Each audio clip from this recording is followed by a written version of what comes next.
আমার বন্ধুগণ, আমি আমার ঈমান থেকে কথা বলি, কোরআন এবং হাদিস পড়ে যতটুকু আল্লাহ বোঝার তৌফিক দিয়েছেন সেই কথাগুলি পেশ করার জন্য চেষ্টা করি।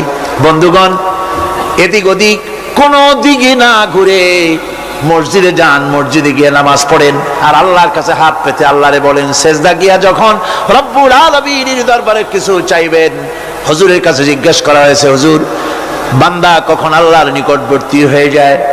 আল্লাহর নবী বলেছেন, বান্দা যখন সেজদা দেয় তখন বান্দা একেবারে আল্লাহ পাকের কাছে চলে যায়। আল্লাহর কাছে চান, যা দরকার, ছেলে নাই, মেয়ে নাই, বউ নাই, অথবা চাকরি নাই, প্রমোশন চাই, ব্যবসায় উন্নতি চাই, যা দরকার কাকে বলবেন? মনটাকে পরিষ্কার করুন, আজকে মনটাকে সাফ করুন, সমস্ত দুর্বলতা থেকে মনকে উঠায় আনো, বিশ্বাস করুন, যা চাওয়া, যা বলা, সবটা আল্লাহর কাছে। কার কাছে? আমি তার গোলাম। আমি কার গোলাম? আল্লাহ ছাড়া কারো কাছে আমার অভিযোগ তুলবো না, সবটা বলবো আল্লাহর কাছে।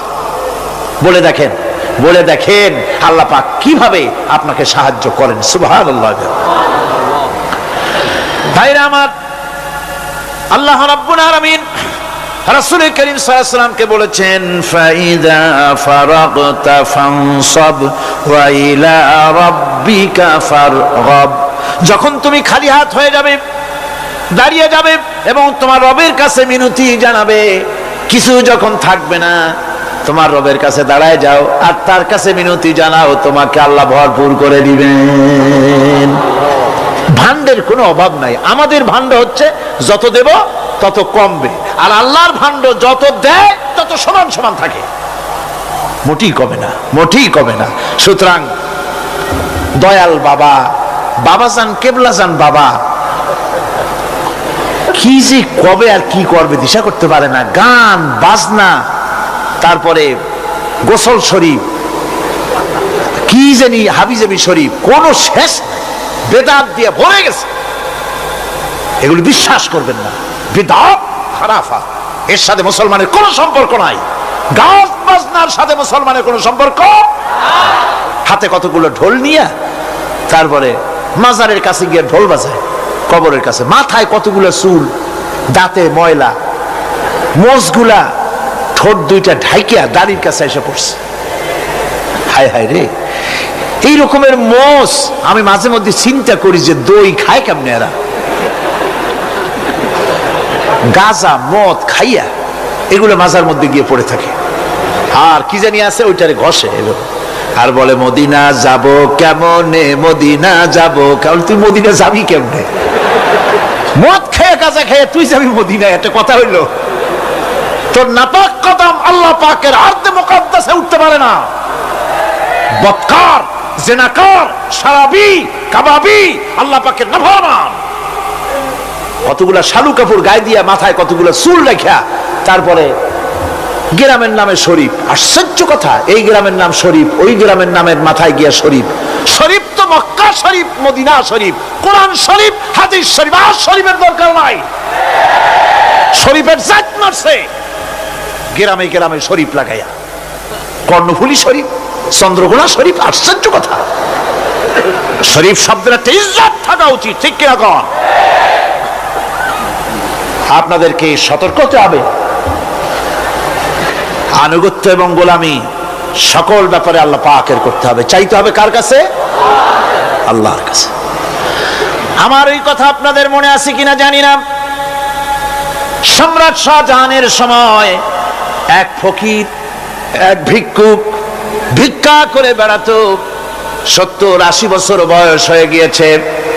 এক লোক বলছে, সারা জীবন তো তোমার ছোটবেলা থেকে ভিক্ষা করতে দেখলাম। সে বলল, মানুষের দেয় তো 2 পয়সা 1 পয়সা, ভিক্ষা ছাড়া করবোটা কি? লোকটি বলল, তোমার একটা পরামর্শ দেই, একদিন সম্রাটের কাছে গিয়ে যে দেখো, একবারে যা দেবে খাইয়া কুলাইতে পারবে না। সম্রাট শাহজাহান কোথায় আছে এখন? দেখো গিয়া মসজিদে আছে। লোকটি মসজিদের বাইরে গিয়ে দেখে সম্রাট একা হাত তুলে বসে আছে, চোখ থেকে পানি পড়তেছে দর দর করে, দাড়ি ভিজে জামায় পড়তেছে। বহুক্ষণ দাঁড়িয়ে আছে। এরপরে সম্রাট তার মুনাজাত শেষ করে বেরিয়ে আসছেন, ফকিরের সঙ্গে দেখা। ফকির বলল আসসালামু আলাইকুম, তিনি বললেন ওয়ালাইকুম আসসালাম ওয়া রাহমাতুল্লাহ। ফকির রওনা করেছে। বাদশা বলছে, তুমি তো একজন ভিক্ষুক মানুষ বলি মনে হয়, আমার কাছে তো কেউ কিছু না চাইয়া যায় না, তুমি যে কিছু না চেয়েই চলে যাচ্ছ। ভিক্ষুক বলছে, জাহাপানা, সত্যি কিছু চাইতে এসেছিলাম আপনার কাছে, কিন্তু আপনার অবস্থা দেখে আমার জ্ঞানের চোখ খুলে গেছে। আমি দেখতে পেলাম আমি যে সম্রাটের কাছে ভিক্ষা চাইতে আসলাম, আমি তো শুধু তাকায় আছি, আমি তো কান্দি না, বরং আমি যার কাছে চাইতে এসেছি তিনি আমার চাইতে আরো নগণ্য ভিক্ষুকের মতো হয়ে কার কাছে যেন হাত পেতে চোখের পানি ফেলে কান্দে। মনে মনে ভাবলাম, সম্রাট কান্দে যে সম্রাটের কাছে, ওই আল্লাহ ছাড়া জীবনে কারো কাছে কিছু চাইব না। আল্লাহর কাছে চাওয়ার অভ্যাস করুন, তিনি দিতে পারেন, সবকিছু তার আছে। এই বিশ্বাস মনের ভিতরে জমাতে হবে, তাহলেই সত্যিকারের মুসলমান আমরা হব। আল্লাহ পাক সত্যিকারের গোলাম আমাদেরকে বানাবেন। আমরা বলি আমিন। مثل الذين ينفقون أموالهم في سبيل الله كمثل حبة। আল্লাহর রাস্তায় খরচ করা এর দৃষ্টান্ত হলো একটা দানার মতো, যেই দানাটা থেকে 7টা ডাল বেরিয়ে গেল। ফি কুল্লি সুমবালাতিন মিআতু হাব্বা, একটা দানা থেকে 7টা ডাল বেরোলো, এক একটা ডালে 100 করে দানা হলো, সব মিলাইয়া 700 দানা হয়ে গেল। والله يضاعف لمن يشاء والله واسع عليم। আল্লাহ পাক বলেন, এই পৃথিবীতে একটা দানায় 700 দানা যে আল্লাহ রাব্বুল আলামিন তোমার হাতে ধরায় দিলেন, সে আল্লাহ পাকের ব্যাংকে যদি টাকা জমা রাখো, আল্লাহর রাস্তায় যদি খরচ করো, 700 গুণ বাড়াইয়া আল্লাহ তোমার হাতে ধরাইয়া দিবেন। আল্লাহু ইউদাইফু লিমান ইয়াশা, আর আল্লাহ ইচ্ছে করলে এর থেকেও বেশি তোমাকে দান করবেন। সুবহানাল্লাহ কোন জোরে। আর এই দান করতে হবে মরার আগে। কোন সময় দেবেন কোন? আমার দেশে বহু মুসলমান আছে যারা বলে, হুজুর আসি আপনাদের পিছনে, যা বলেন আসি, জীবন দিয়া দেব। এরা খুব চালাক, জীবন দিতে চায়, মাল দিতে চায় না। আল্লাহ তো আগে জীবন চায় নাই, আল্লাহ আগে কি চেয়েছেন? কোন আল্লাহ আগে কি চেয়েছেন? আল্লাহ চেয়েছেন মাল। ওয়াতুজাহিদুনা ফি সাবিলিল্লাহি বিআমওয়ালিকুম ওয়া আনফুসিকুম। আল্লাহ পাক বলেন, জিহাদ করো আমার রাস্তায় মাল দিয়ে আর জান দিয়ে। মাল দাও আগে, মাল না দিয়া যদি আগে মরে যাও, মালটা তো থেকেই গেল। সুতরাং মাল আগে আমার রাস্তায় দাও। দেবা কখন? মরার আগে দাও। وَأَنفِقُوا مِمَّا رَزَقْنَاكُم مِّن قَبْلِ أَن يَأْتِيَ أَحَدَكُمُ الْمَوْتُ। আমার রাস্তায় খরচ করো মৃত্যু আসার আগে। فَيَقُولَ رَبِّ لَوْلَا أَخَّرْتَنِي إِلَى أَجَلٍ قَرِيبٍ।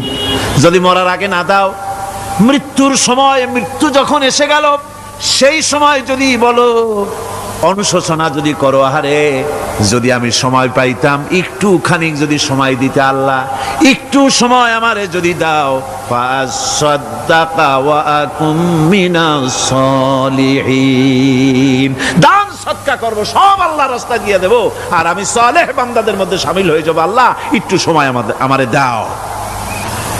আল্লাহ পাক বলছেন, ওয়ালা ইউআখিরাল্লাহু নাফসান ইযা জাআ আজালুহা আল্লাহু খাবীরুম বিমা তা'মালুন। মৃত্যুর নির্ধারিত সময় আসলে 1 সেকেন্ড আগে পাশে করা হবে না।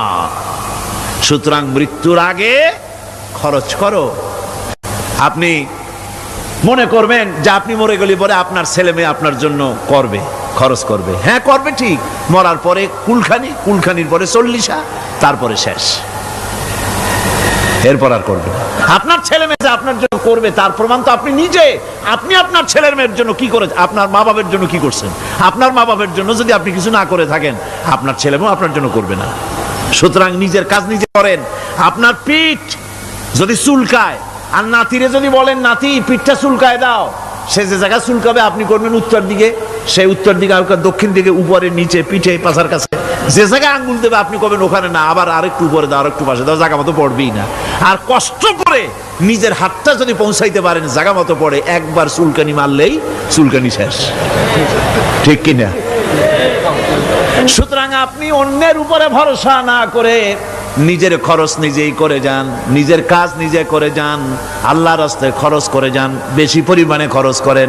যত খরচ করবেন আল্লাহ রাব্বুল আলামিন রাজি হয়ে যাবে। কোন সুবহানাল্লাহ। মা বলছে বাবা আমার কাছে কি চাও? ছেলে বলছে মা আমি চলে যেতে চাই মদিনায়, আল্লাহর নবী মুহাম্মদুর রাসূলুল্লাহ সাল্লাল্লাহু আলাইহি সাল্লামের দরবারে চলে যেতে চাই, আমি একটু বস্ত্র চাই। মা একটা পুরানা কম্বল তার হাতে দিয়ে দিলেন। আব্দুল উজ্জা কম্বলটাকে ছিঁড়ে এক টুকরা কোন রকম হাঁটুর উপরে জড়ায় নিলেন, আর এক টুকরা গায়ে দিয়ে নিলেন। আব্দুল উজ্জা আবার বহু কষ্ট করে মরুভূমি পাড়ি দিয়ে মদিনা মুনাওয়ারায় চলে গিয়ে বাব জিবরিল থেকে ঢুকে আসহাবে সুফফার চবুতরার সামনে বসে আছেন, ছেঁড়া কম্বল পরা। এবার বিশ্ব নবী দুনিয়া আখিরাতের বাদশা জনাবে মুহাম্মদ রাসূলুল্লাহ সাল্লাল্লাহু আলাইহি ওয়াসাল্লাম যখন মসজিদের নিজের ঘরের থেকে দরজা খুলে বেরিয়েছেন, দেখেন এক যুবক বসা, একটা আধাটা কম্বল পরা, হাঁটুর উপরে কোন রকম করে রানটা লজ্জাস্থানটা ঢাকার, গায়ে একটা ছেঁড়া কম্বল। তার এই অবস্থা দেখে হুজুর জিজ্ঞেস করেন তুমি কে? যুবক বলছে আমি আব্দুল উজ্জা। ইসলাম কবুল করার জন্য আমার সব ছিল, আমি কম ধনী ছিলাম না, আমার চাচা সব নিয়ে গেছে, সিনায় রেখেছে, আমার লুঙ্গিটাও দেয় নাই। ঘটনার সব তিনি খুলে খুলে বললেন। হুজুর বললেন তোমার নাম আব্দুল উজ্জা নয়, তোমার নাম আব্দুল্লাহ। আব্দুল্লাহ জুলবাজাদাইন তার নাম। হযরত আব্দুল্লাহ জুলবাজাদাইন কি রাসূলুল্লাহ দিয়া